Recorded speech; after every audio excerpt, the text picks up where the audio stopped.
Hey guys, I'm so excited. Today I'm at Onnit Academy gym here in Austin. It's a new gym that I recently discovered. I've taken a few classes here and I was hooked.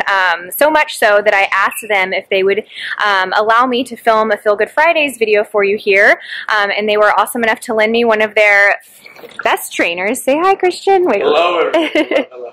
I'm in the camera. You're in the camera, yeah. Which is perfect because Cristian's class was actually the one that I took that I loved. So we connected and we just ran through a quick workout, something that you guys can do at home. I don't think we used any equipment, did we? No equipment. It's all body weight, all stuff you can do in your living room, your bathroom, wherever you are, your hotel room if you're traveling. And it's really a great lower body, especially core, full conditioning workout. So I'm excited to share this with you guys. I would love your feedback, so let me know in the comment section below if you like this video, what types of videos you want to see in the future. Cristian is awesome. I'm going to share all his info in the description box as well, because after we connected, I connected with him on Facebook and I saw that he actually does a lot of these videos and has an app, and he's like the fitness social media star. So I'm going to connect you with him as well so you can check his stuff out. But let us know what you want to see in the future, because I think he would be willing to do future videos on my channel. Okay, you guys? All right, I hope you enjoy this. Okay guys, this is Cristian.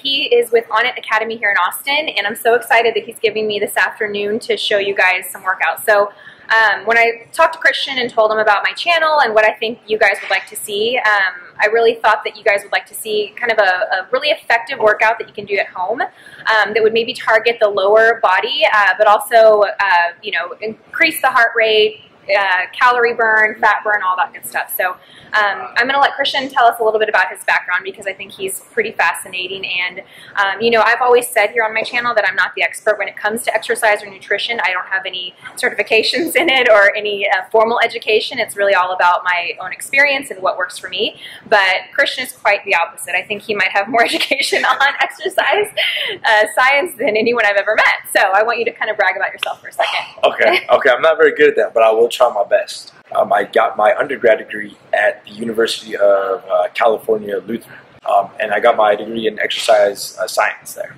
I thought I was going to go the physical therapy route, and then last second, applying for grad school, I just figured I'd go more strength conditioning, things that are happening like inside the gym, right, rather than kind of sitting down at a desk or doing more clinical work. So I went down the route and going to grad school at UT. Over here out in Austin. Beautiful Yay! Austin, yeah, hook 'em horns. But after 2 months of going to grad school and also working here at the Onnit Academy, it became apparent to me that maybe my calling right now was going to be inside the gym and really being able to affect people's lives and movement, you know, and hopefully allowing that to facilitate into, you know, better mental health while also taking care of the physical side. So while here, my role is basically working what we call the durability stream. So durability is really all about, you know, we think about being resilient. A lot of us think about mentally that we got to be stronger, right? Or specifically when we're working out, we think that we have to put ourselves through that last round or one more extra set. When a lot of times the durability aspect and the resilience and recovery, in the terms that we use here, really comes in having an active recovery and an active bout of recovery. So it's not just hitting non-stop, but really allowing yourself those days where you are taking some steps back. You're worrying about your range of motion. You're worrying about your flexibility. You're worrying about your core, right? And areas that sometimes in a workout we're just hustling and we're almost working a little too fast to really engage those areas. Right, that's exactly me right there. I think that what really stood out to me about this gym than anything else I've ever tried is that the movements were really challenging but simple to follow, and it was mostly body weight. And I felt like for the first time in a long time I was in a workout that I didn't worry about, you know, oh, I think I might injure my back if I do something incorrectly. I felt like I was not only strengthening or working the areas that I want to work, but I was also improving, you know, the other areas of my body, my core. I don't know, it just felt different, and I wanted to share it here. So can you tell us what you're going to do with us today? Yeah, definitely. So like you had mentioned, it's going to be mainly bodyweight exercise circuit. And the biggest thing I always tell people is we're going to have fitness levels of all different types, right? We're going to have people who have been working out every day for the last 5 years, or we're going to have people who are maybe, you know, slowly jumping back in, not quite ready to go to a gym atmosphere where we have so many people, you know, where it can be very scary sometimes for people, but rather just real simple in your backyard, inside your home room, watching TV, regardless of where you're at. This workout should be made accessible just to about anyone and everyone. Cool. And how long will this workout take? So again, it's something where you can kind of scale up and down. If you feel that maybe 20 minutes is perfectly fine for you, then you can stop the clock at 20 minutes. For some of us, though, that want to maybe look for a little bit more of a challenge and have been working out for a while, with our appropriate warm-up and appropriate cool-down, it shouldn't take any more than about 50 minutes at most, Okay. 5-0. So that's what I read recently, too, that you don't have to work out for an hour and a half. You can be more effective in 30, 45 minutes than some people are in an hour and a half doing something comfortable. Yeah, you know? and I think the big thing that goes into that is really, in having a plan, right? So understanding that, yeah, there might be some days where it's only 20 minutes. Maybe those are the days that we're stretching and doing more core work.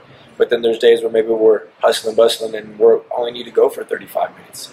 So it's being able to appropriately go up, scale back down. That's really going to allow yourself for when we start talking about longevity, when we start thinking about, hey, not just tomorrow, next month, next year, but years down the line. Like I want to be 75 and hopefully still moving the same way. Exactly. So I want to be Jane Fonda. Exactly. Can I look like Jane Fonda? When I think we can do that. Okay.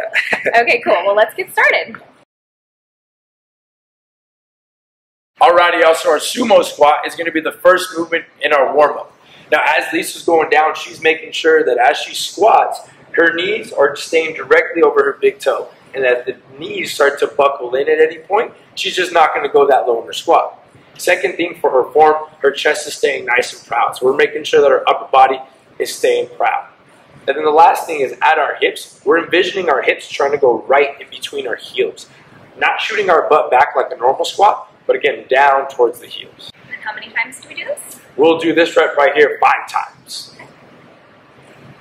Alrighty, the second movement here is our kneeling spinal wave. Okay, and this one is very important to start incorporating our breathing with our movement. Lisa's going to go ahead and start in her child's pose position. So she's got her arms locked out, her butt's back towards her heels. From there, she's going to inhale as she rounds up her lower, middle, upper, and then squeezing her hips down into the ground as her neck comes up towards the ceiling. From there, she's going to tuck her chin as she inhales, allowing the shoulders, mid-back, and then low back to push all the way back on down. And again, the breathing aspect, the inhaling as she's traveling forward, and then as she squeezes her hips down, she's going to exhale. And then the same thing as she goes back, she's inhaling through the transition, and then exhaling as she floats back.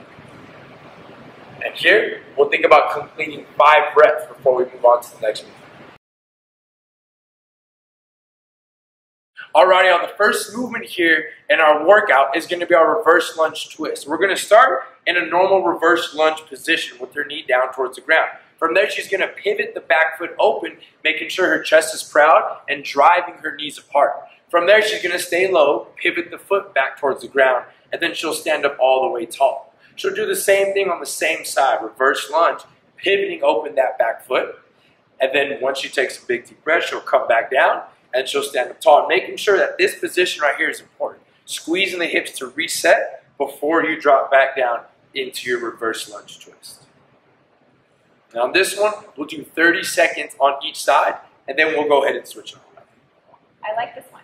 Yeah. I like lunges, but I find that the typical lunge that I do is just a walking lunge, and this is a lot more challenging. Yeah, this one challenges a lot of areas in our body that we normally don't speak to very much, right? Which are like the booty muscles that a lot of people want, but it's funny because we normally don't use them. So this is a perfect drill for that. Cool. Okay, what are we doing next? So next we have our Burbee Sprawl. The Burbee Sprawl can be regressed to something very easily or made into something that's completely challenging for our heart rate.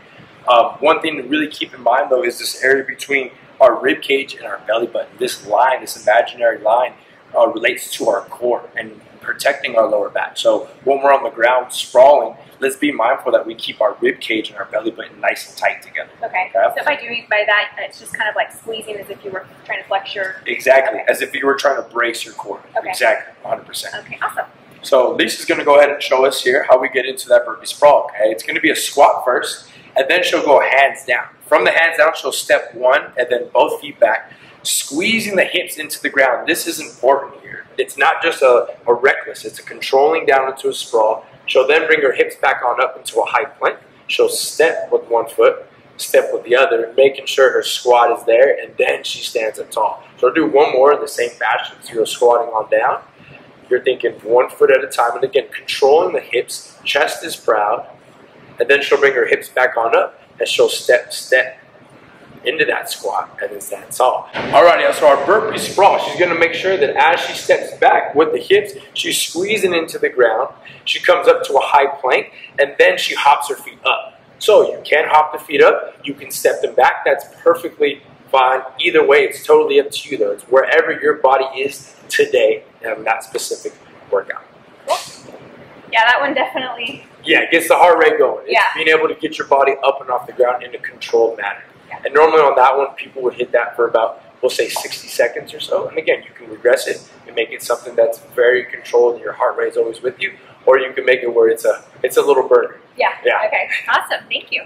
Okay, so this move I actually requested that Cristian show this in this video because this is one of the moves that he did in his class that I loved. I actually came home and showed Paul, and I've caught Paul doing it at home a few times when no one was around. So yeah, let's show us what we're gonna do next. Yeah. Alrighty, y'all. So our front kick through position here. I'm thinking a mountain climber to start off this position. So from the high plank, she's gonna go ahead and drive 1 foot right outside her hand. From there, she's going to pick up that same side hand right by her face, and then she's going to kick that back leg forward and out. Awesome. From there, she'll pull the leg directly on back. She'll put her hand down, and then she'll step her foot back. So the same way she got there is the same way she gets back. Mountain climber, pick up the hand, kick through, foot, hand, and then put the foot back. And as you're going through this, to try and challenge yourself, this foot, if you can get it directly facing forward, that'll be awesome. That's going to really challenge your hips. If your foot's kind of angling off towards the side a little bit, that's perfectly fine. That's where you're at today. Just work over time on getting that foot directly forward. And on this one, you'll be down here for 60 seconds. So again, take your time. Lisa's going at a perfect pace. If she ever wanted to, she could always pick up the pace. If not, that's perfectly fine. It's all on you. I love this one. I feel like this really works with the core too. Yeah, core, upper body, lower body. There's so much stability. There's so much rotation that wants to happen throughout our body here that by you just fighting it and not allowing it to happen, it really calls upon the core to work a lot. Awesome. Yeah, I'm already a little sweaty from the side. Yeah. Alrighty, y'all. The next movement here is our Shinbox Extension. So Lisa's already starting in a Shinbox. It's having the knee in relation to the hip off towards the side, and then she's bending one knee directly out in front of her. From there, whatever knee's in front, she's going to press on to her shins, squeezing her hips forward. From there, her hips and shoulders stay stacked. She doesn't slouch forward. She goes directly down towards the ground, and she uses her legs to stabilize. From there, butt and ankles into the ground, and then she pops on up into the same deal on her next leg. And it's the same deal. Her shoulders and hips stay stacked. She goes straight down to the ground. She keeps her butt flat, her chest proud, as she pops up. Shinbox extension from side to side.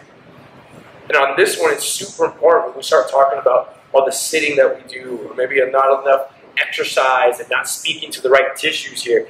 You know, squatting and lunging and hinging, they're all awesome, but they don't allow for all this rotational movement. And believe it or not, our lower body was made and designed to move like this. So being able to access this right here does so much wonders even beyond the physical aspect.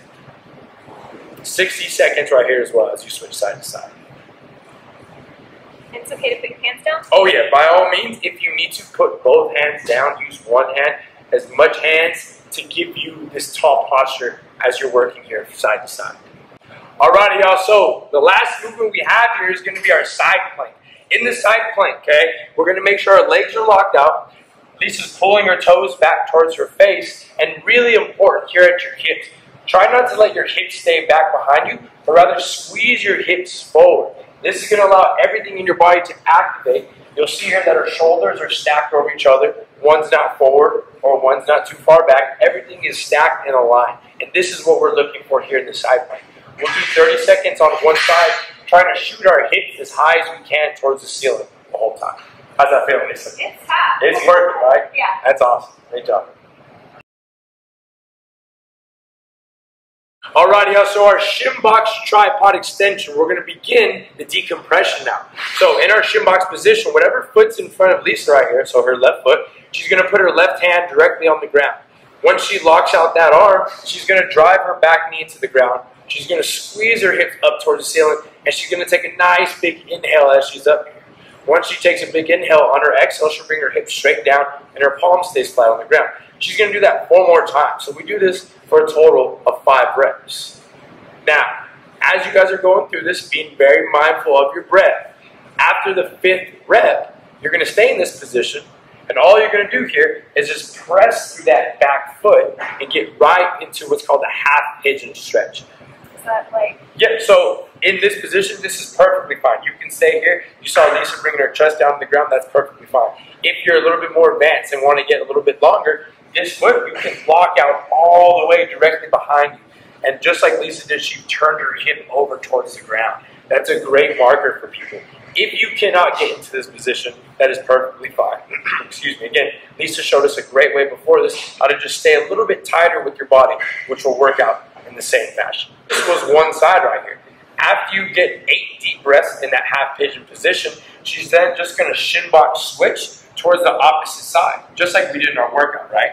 And then again, she's going to get 5 tripod extensions. She has her right foot in front of her, so the right hand's down on the ground as she drives her back knee and back hip into the ground. And then again, being very mindful to her movement, breathing, okay, lets her get through this movement. When she gets done with 5 there, she's either going to press all the way back or stay tight in a position. That's perfectly fine. Either way, it's up to you. And again, she's going to get 8 deep breaths here in this position, trying to turn that back hip into the ground. And again, just being mindful of your breath and being mindful of where you are in this position and how you're feeling right now. How's that feeling? Great, right? Well, thank you so much, Cristian. I'm so excited about this. I can't wait for everyone to see these workouts. I'm going to try and persuade Cristian to be maybe do some more videos on my channel. So let me know in the comment section below what types of things you guys want to see. We talked a little bit about supplements, what women should be taking every day. Definitely supplements. I mean, nutrition, the whole 9 yards, right? I think it all kind of ties in together. Absolutely. So let me know in the comment section below what you guys want to see, and I will see you guys in my next video. Thank you, Cristian. Yeah, thank you guys. Appreciate it.